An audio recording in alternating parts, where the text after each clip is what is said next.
আসসালামু আলাইকুম। কানিজ ফাতেমা লোপা স্বাগত জানাচ্ছি এনটিভির সকালের খবরে। 2 দিনের সফরে আজ ঢাকায় আসছেন যুক্তরাষ্ট্রের দক্ষিণ এশিয়া বিষয়ক সহকারী পররাষ্ট্রমন্ত্রী ডোনাল্ড লু। কূটনৈতিক সূত্রে জানা গেছে, বাংলাদেশের দ্বাদশ জাতীয় সংসদ নির্বাচনের পর পররাষ্ট্র দফতরের উচ্চ পর্যায়ের কোনো কর্মকর্তার প্রথম সফর এটি। লুর এবারের সফর যতটা না রাজনৈতিক, তার চেয়েও বেশি কূটনৈতিক। আলোচনা হবে জলবায়ু সংকট এবং দ্বিপক্ষীয় অর্থনৈতিক সম্পর্ক জোরদারের বিষয়ে। এছাড়া সরকারের বিভিন্ন পর্যায়ের কর্মকর্তাদের সাথেও বৈঠক করবেন তিনি। সফরের সময় নাগরিক সমাজের প্রতিনিধিদের সাথে কথা বলবেন মার্কিন সহকারী পররাষ্ট্রমন্ত্রী। আলোচনা হতে পারে নির্বাচন পরবর্তী পরিস্থিতি নিয়ে। মার্কিন সহকারী পররাষ্ট্রমন্ত্রী ডোনাল্ড লুর ঢাকা সফরে ভিসা নীতি ও র্যাবের নিষেধাজ্ঞার বিষয়ে আলোচনা হতে পারে বলে জানিয়েছেন পররাষ্ট্রমন্ত্রী ডক্টর হাসান মাহমুদ। সোমবার রাজধানীর সেগুনবাগিচায় পররাষ্ট্র মন্ত্রণালয়ের মিলনায়তনে অর্থনীতিবিদ ডক্টর কাজী খলিকুজ্জামান সম্পাদিত Padma bridge N epic accomplishment গ্রন্থ এবং হাসানুজ্জামান মাসুম রচিত সোনার বাংলা দেখতে চাই শীর্ষক দেশাত্মবোধক ভিডিও সঙ্গীতের উদ্বোধন শেষে সাংবাদিকদের প্রশ্নের জবাবে তিনি এসব কথা বলেন। মন্ত্রী জানান, যুক্তরাষ্ট্র সরকারের পক্ষে যেই সফর করতে আসুক না কেন, বাংলাদেশ সম্পর্কে এগিয়ে নেওয়ার লক্ষ্যে কাজ করবে। মার্কিন প্রশাসন থেকে যারাই বাংলাদেশে সফর করুক না কেন, আমাদের সম্পর্ককে এগিয়ে নিয়ে যাওয়ার লক্ষ্যেই আমরা কাজ করবো একসাথে। ভিসা নীতি কিংবা র্যাবের কিছু ব্যক্তি বিশেষের উপর নিষেধাজ্ঞা, সেগুলো আমাদের সম্পর্কের ক্ষেত্রে কিছুটা রেখাপাত করেছে তো বটেই, সেগুলো আমরা অবশ্যই আলোচনা করব এবং সেগুলো যাতে সহজীকরণ হয় বা উঠে যায়, সেই নিয়ে আমরা মার্কিন প্রশাসনের ইতিপূর্বে হোয়াইট হাউস এবং স্টেট ডিপার্টমেন্টের যে সমস্ত কর্মকর্তা এসেছিল তাদের সাথে আলোচনা করেছি।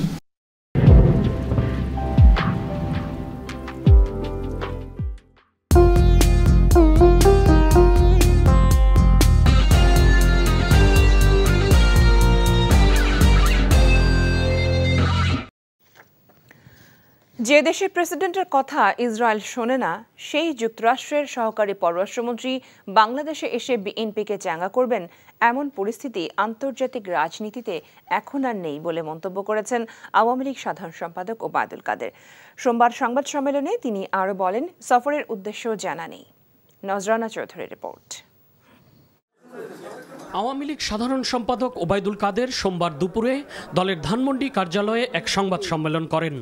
মার্কিন সহকারী পররাষ্ট্রমন্ত্রী ডোনাল্ড লুর আসন্ন ঢাকা সফর এবং সরকার বিরোধী আন্দোলন নিয়ে শরিকদের সাথে বিএনপির আলোচনা বিষয়ে ওবায়দুল কাদেরের দৃষ্টি আকর্ষণ করা হলে তিনি বলেন, মার্কিন সহকারী পররাষ্ট্রমন্ত্রী ঢাকা সফরে এসে বিএনপিকে চাঙ্গা করবেন, সেই পরিস্থিতি এখন আর নেই। তাদের প্রেসিডেন্টের কথা ইসরায়েল শুনে না, সহকারী পররাষ্ট্রমন্ত্রী তিনি আসছেন, তাদের কোন উদ্দেশ্য আছে আমরা জানি না। আমাদের দেশে এসে বিএনপিকে আবারও মদত দেবে, চাঙ্গা করবে, সেই পরিস্থিতি বোধ এখন বিশ্ব রাজনীতিতে মোটেই নেই। প্রেসিডেন্ট বাইডেন যে চিঠি আমাদের প্রধানমন্ত্রীকে দিয়েছে, সেই চিঠিতে আমেরিকার যে দৃষ্টিভঙ্গি প্রতিফলিত হয়েছে, আমরাও এখানে বাস্তবে দেখব সেটার প্রতিফলন বাস্তবে কতটা। বিএনপি রাজনৈতিক কর্মকাণ্ড পরিচালনা করবে, তাতে আওয়ামী লীগের কোনো সমস্যা নেই উল্লেখ করে ওবায়দুল কাদের বলেন, সেক্ষেত্রে তারা বিএনপিকে রাজনৈতিকভাবেই মোকাবেলা করবেন, কিন্তু তারা যদি আবারও আগুন সন্ত্রাস করার পরিকল্পনা করে তবে তাদের সেভাবেই মোকাবেলা করা হবে এবং তাতে বিএনপির রাজনীতির মৃত্যু হবে বলেও জানান তিনি। তারা যদি রাজনৈতিকভাবে এগুতে চায় তাহলে আমরা রাজনৈতিকভাবেই পরিস্থিতি মোকাবিলা করি। অগ্নিসন্ত্রাস নিয়ে আবারও রাজপথে নাম, তাহলে আমরা মোকাবিলার জন্য প্রস্তুত আছি। তাদের নেতিবাচক রাজনীতি তাদের নিশ্চিহ্ন করার জন্য যথেষ্ট। দলের সিদ্ধান্ত উপেক্ষা করে আওয়ামী লীগের যেসব মন্ত্রী ও সংসদ সদস্যদের স্বজনরা উপজেলা পরিষদ নির্বাচনে অংশ নিচ্ছেন, তাদের বিরুদ্ধে সময়মতো ব্যবস্থা নেওয়া হবে বলেও জানান দলের সাধারণ সম্পাদক। নজরানা চৌধুরী, এনটিভি নিউজ, ঢাকা। এদিকে মার্কিন সহকারী পররাষ্ট্রমন্ত্রী ডোনাল্ড লুর সফর নিয়ে মাথা ঘামাচ্ছে না বিএনপি, বরং দেশের সংকট নিয়ে তারা উদ্বিগ্ন। এমন মন্তব্য করেছেন বিএনপির স্থায়ী কমিটির সদস্য নজরুল ইসলাম খান।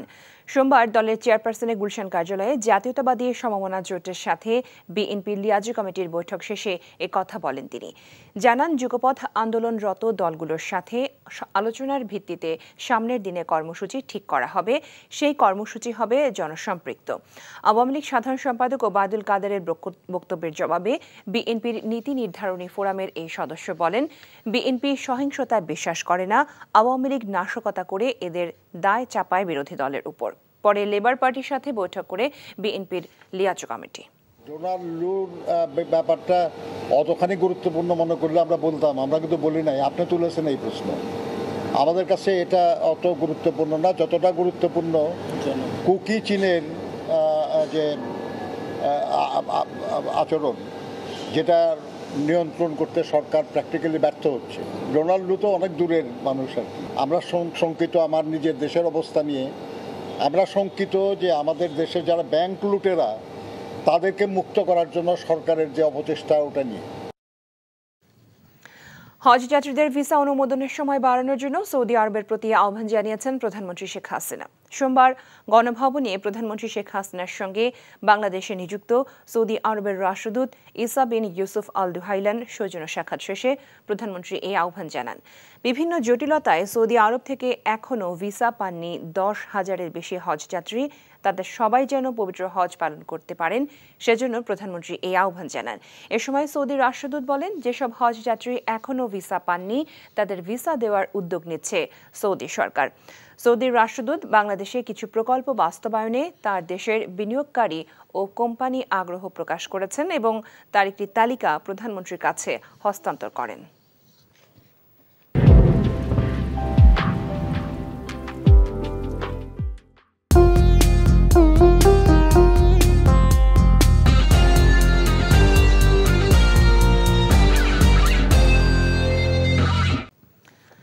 দেশে গণতন্ত্র না থাকলে আইনের শাসন থাকে না মন্তব্য করে সংসদীয় গণতন্ত্র কার্যকর করার দাবি জানিয়েছেন বিরোধী দলীয় নেতা জি.এম. কাদের। সোমবার বিকেলে রাজধানীর রমনায় ইঞ্জিনিয়ার ইনস্টিটিউশনে 61তম প্রকৌশল কনভেনশনের সমাপনী অনুষ্ঠানে যোগ দিয়ে তিনি এই মন্তব্য করেন।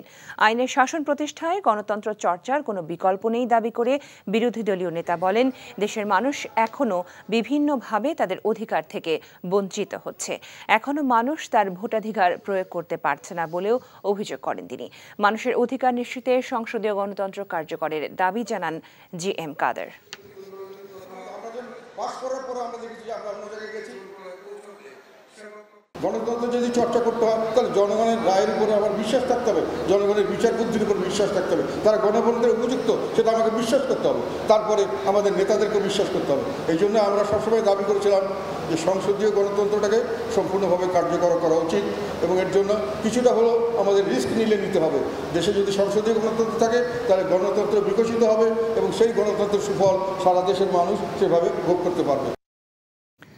এপ্রিলে খাদ্য মূল্যস্ফীতি বেড়ে দাঁড়িয়েছে 10.22%। বাংলাদেশ পরিসংখ্যান ব্যুরো বিবিএস সোমবার এই তথ্য জানিয়েছে। এর আগে মার্চে খাদ্য মূল্যস্ফীতি ছিল 9.87%। বিবিএস এর তথ্যে আরও জানা গেছে, এপ্রিল মাসে খাদ্য বহির্ভূত মূল্যস্ফীতি কিছুটা কমেছে। এদিকে এপ্রিল মাসে সার্বিক মূল্যস্ফীতি কিছুটা কমে 9.74% হয়েছে। আগের মাসে যা ছিল 9.88%। 2023 সালে খাদ্য মূল্যস্ফীতি ছিল 12.54%। মূল্যস্ফীতি বেশি বেড়েছে গ্রামীণ এলাকায়। বাংলাদেশ কমিউনিস্ট পার্টি সিপিবির উপদেষ্টা হায়দার আকবর খান রনুর প্রতি শ্রদ্ধা জানিয়েছেন রাজনৈতিক দল সহ বিভিন্ন স্তরের মানুষ। এ সময় বীর এই মুক্তিযোদ্ধাকে গার্ড অফ অনার দেয়া হয়। এর আগে সিপিবির কেন্দ্রীয় কার্যালয়ের সামনে তার মরদেহে শ্রদ্ধা জানান দলটির নেতাকর্মীরা। সোমবার বাদ জোহর ঢাকা বিশ্ববিদ্যালয় কেন্দ্রীয় জামে মসজিদে নামাজে জানাজা শেষে বিকেলে বনানী কবরস্থানে তাকে দাফন করা হয়। রিপোর্ট করছেন কায়কোবাদ মাহমুদ। বাম রাজনীতির অন্যতম পুরোধা ব্যক্তিত্ব বীর মুক্তিযোদ্ধা হায়দার আকবর খান রনকে সম্মান জানিয়ে দেয়া হয় গার্ড অফ অনার। পরে সর্বস্তরের মানুষের শ্রদ্ধা নিবেদনের জন্য তার মরদেহ রাখা হয় কেন্দ্রীয় শহীদ মিনার প্রাঙ্গণে। এ সময় রাজনৈতিক সহ বিভিন্ন অঙ্গনের বিশিষ্টজনরা স্মৃতিচারণ করেন, বলেন হায়দার আকবর খানের মুক্তিযুদ্ধে অবদানের কথা। মানুষের মুক্তির জন্য, সমাজ পরিবর্তনের জন্য, কৃষক শ্রমিক মেহনতি মানুষের মুক্তির জন্য তিনি কাজ করেছেন। যিনি সারা জীবন সংগ্রাম করেছেন এই দেশের মানুষের ভাগ্য উত্তরের জন্য, এই দেশের মানুষের উন্নয়নের জন্য চেষ্টা করেছেন। আজীবন সংগ্রামী ছিলেন, আজীবন সমাজতন্ত্রী ছিলেন, এবং যেটা অসাধারণ সেটা হলো রাজনীতির চর্চার সঙ্গে জ্ঞানের চর্চা করতেন। তিনি একজন শ্রমিক আন্দোলন থেকে শুরু করে শেষ দিন পর্যন্ত মানুষের মুক্তির লড়াইয়ে রাজপথে থেকে লড়াই করেছেন। সমাজতন্ত্রের ঝান্ডা হাতে যুদ্ধ করা যায়, গণতন্ত্রের জন্য লড়াই করা যায়, এই রাস্তাটা উনি বলিষ্ঠতার সঙ্গে দেখিয়ে গিয়েছেন। এর আগে হায়দার আকবর খান রনর মরদেহ রাজধানীর পল্টনে সিপিবির কেন্দ্রীয় কার্যালয়ে নেওয়া হয়। সেখানে দলের পক্ষ থেকে তার প্রতি শ্রদ্ধা নিবেদন করা হয়।